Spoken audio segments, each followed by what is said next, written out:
पुरी जिला डेलांग ब्लॉक रे तृतीय दिन में चली कुकुड़ा मरा अभियान। आज घरे पालित कुकुड़ा गुड़ी मरा जाउछि। राज्य में एपर्यंत पुरी जिलार पिपिली, निमापड़ा, सत्यवादी और डेलांग रे बर्ड फ्लू चिन्हट होइछि। बर्ड फ्लू स्थिति तदारख करने आसंताकाली आसुछंती केंद्रीय टीम। पिपिली अंचल बुलिबा सहित स्वास्थ्य विभाग अधिकारी बैठक करिवार कार्यक्रम रही। रोग संक्रमण पाई 51टी रैपिड रेस्पॉन्स टीम फार्म विशोधन और कुकुड़ा मारिबा कार्य नियोजित अछंती। एपर्यंत 35,000 कुकुड़ा मरा सरी। केन्द्रापड़े कुकुड़ा मड़क पर सैंपल टेस्ट पठा जाइछि। सबु जिला को अलर्ट रहिबा पई कुआ जाइछि। कुकुड़ा फार्म रे काम करुवा लोकों को अधिक सतर्क रहिबा पई स्वास्थ्य विभाग पक्षरु परामर्श दिया जाइछि। गतकाली स्थिति समीक्षा करथिले मुख्य शासन सचिव।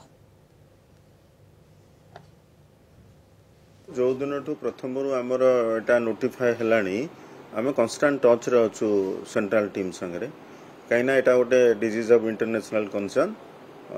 जदियो ह्यूमन ट्रांसमिशन बहुत देरी रे हुए तथापि सेंट्रल गवर्नमेंट रो जो डिवीजन अच्छी से प्राय प्रतिदिन डिस्कशन होउची। किसी गाइडेंस जदि अधिका हबो से भी आमे जहाँ करूचु तार भी मॉनिटरिंग सेटा करूचंती।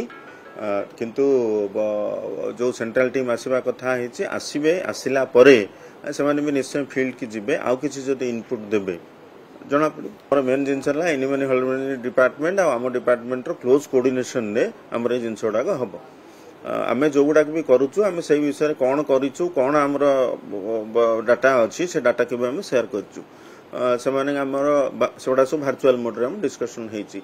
जब सेंट्रल टीम आसला मुवमेंट है आउ कि जहाँ जना पड़े केन्द्रापड़ा सांपल जामती कहले सांपल सांपल आसला ही एनिमल हजबेंड्री डिपार्टमेंट नोटिफाए कर फर्दर स्टेप। किंतु आम प्रथम दिन कहीचु जेहेतु एटा गोटे जगह बाहर आमर सर्वेलान्स सबु जिले में जारी रही।